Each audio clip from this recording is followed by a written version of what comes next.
everybody. Just making sure I'm unmuted. It's leftover paranoia from, locked up with COVID and doing everything over Zoom. Working over Zoom. So I always have to make sure. All right, so here we go. Let's dive right in. There wasn't too much going on December 1st of this week in the NFL, so I just moved on to December 2nd. All right, so December 2nd, 1893 is allegedly, people are saying, is the first time a leather helmet was used in a game, right, in football. The version in question was created by an Annapolis, Maryland shoemaker from moleskin straps. The first game that this masterpiece was used for was worn by Admiral Joseph Mason Reed in the annual Army versus Navy game. I love that this game has gone back to like the 1800s, which is bananas, but also really cool.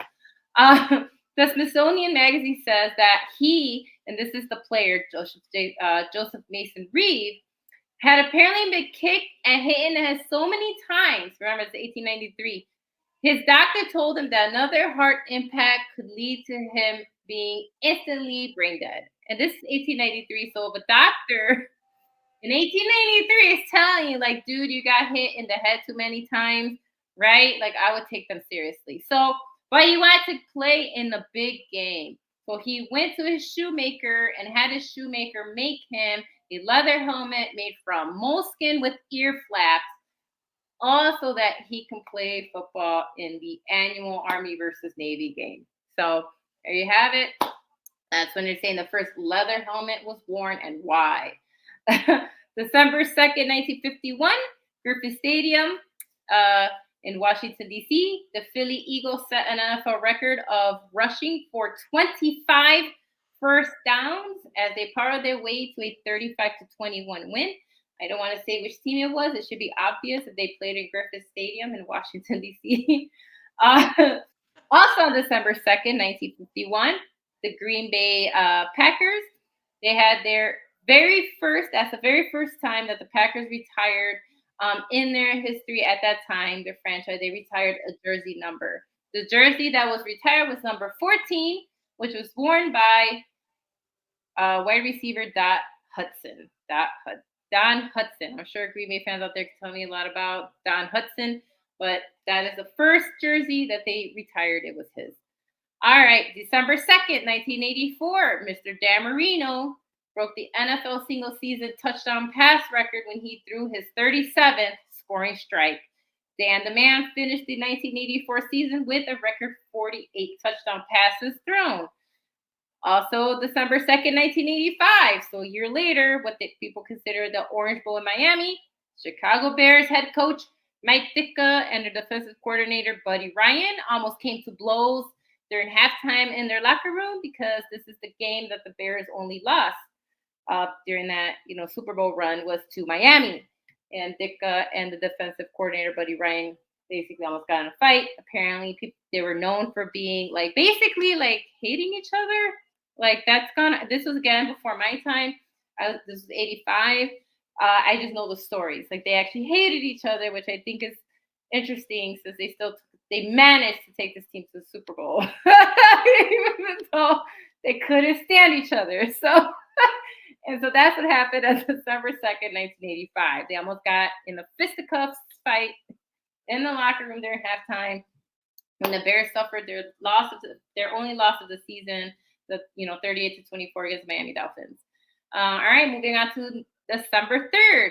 December 3rd, 1944 was during World War II. If you didn't know.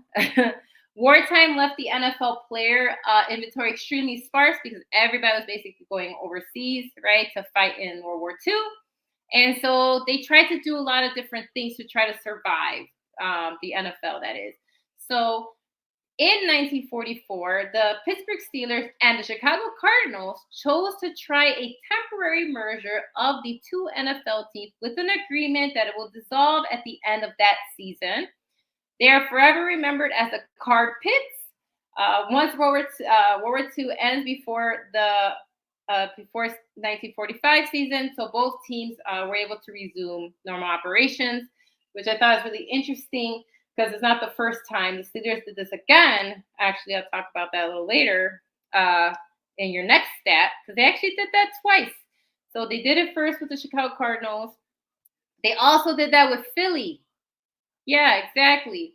Again, during wartime, uh, Philly and Pittsburgh agreed to play a season together. This happened December 5th, 1943. I know I jumped ahead, but I felt like both things were kind of connected, so I wanted to say them in tandem. But yeah, December 5th, 1943, the merger of the Philly Eagles and Pittsburgh Steelers in the NFL, referred to by many as the Steagles. They, of course, dissolved as that season came to an end. But again, they did it so that those two teams could survive. So Pittsburgh merged with two different teams during the last couple of years of World War II in order to help those two teams survive. I don't know if we'll ever see something like that again. Like, God forbid, I hope we don't go to war. But you know what I mean? I don't know if we'll see teams agree to come together so that those teams don't dissolve and the NFL could survive. But yeah, that was kind of interesting. I wanted to talk about that. December 3rd, 1950, so I'm kind of flipping back. The Cleveland Browns were the last NFL team to play a game in which no passes were thrown.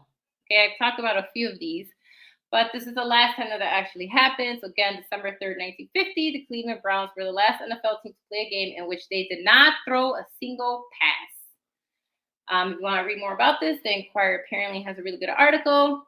Basically, they're saying the reason this happened was a combination of less than perfect weather, material. So a lot of this stuff happened. And so some discipline style football by Cleveland where they all did their job. They still won, though. The Browns defeated the two-time champions at that time, Philly Eagles, 13-7. We had a lot of those games on Sunday, actually, those really like one-score games. But that's how that. So that was the last time that happened. All right, moving on to December 4th. December 4th, 1909. This is for my Canadian friends that watch this.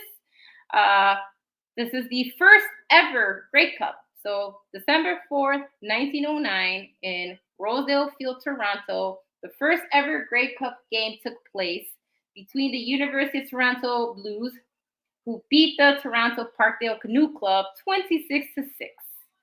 And so there you have it. The first Grey Cup happened December 4th, 1909. All right, December 4th, 1932. A game happened. What I liked about this is that December 4th, 1932, there was an NFL team that we know as the Detroit Lions. But in 1932, they were not the Detroit Lions. They actually played in Portsmouth, Ohio, and they were known as the Portsmouth Spartans. And so right now, that stadium is still there. It's like a museum, basically. It's called Spartan Municipal Stadium, and it holds nearly a century of football history. It was known as LeBold Field, and again, it was home to who is now the Detroit Lions in Detroit, but they were known as the Portsmouth Spartans. The reason that I'm mentioning a little background into them in December 4th, 1932 is because the Portsmouth Spartans had an incredible victory over the Green Bay Packers. That game is known as the Iron Man game. Coach Patsy Clark of the Portsmouth Spartans played the same 11 men that whole game, offense, defense. He didn't substitute any players. And they defeated the Green Bay Packers 19-0, which is why it's known as the Iron Man game, because this small team from a tiny little town in Ohio beat the defending champions Green Bay Packers 19-0 and prevented them from moving on to the championship games that year. So it was like a big deal. It was so huge that it drew a crowd of 13,000 people for a stadium that held 7,000. So what happened is that they had to call in the National Guard to do crowd control.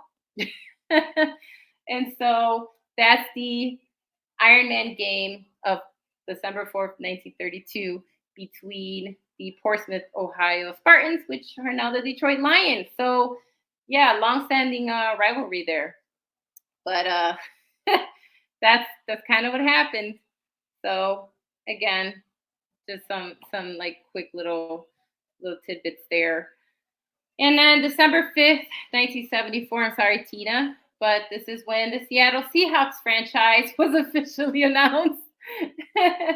Pete Rozelle gave the go-ahead to a consortium called the Seattle Professional Football, and that group, headed up by Lloyd Nordstrom, cut a check for a cool $16 million to make NFL football in Seattle reality. And I know $60 million to buy a team is like, they would laugh at you today, but at the time, it bought you a football team and it got you the Seattle Seahawks. So there you go. December 5th, 1974 was the birth of the Seattle Seahawks. Yeah, this day or this week in NFL history. Yeah, I didn't know about them merging teams together. So that's interesting. Like how they were able to get themselves through the war years as far as football was concerned. Kind of like baseball bringing in women to play, all of that. So that's pretty cool. All right. Well, we had a couple of Sam Howell an elite QB? Well, I know what Nick's answer would be. um, I would. He's not quite elite. I think he shows potential. I think he needs a better cast of characters around him in terms and second round for Hal. No, we need those picks. We need those picks so badly because the next question about when can we get out of Wilson's contract? Not until after 2024.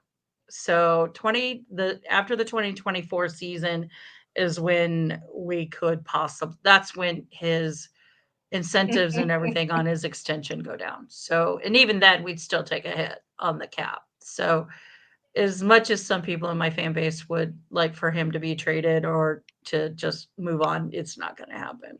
You know, there's just too much money tied up in him.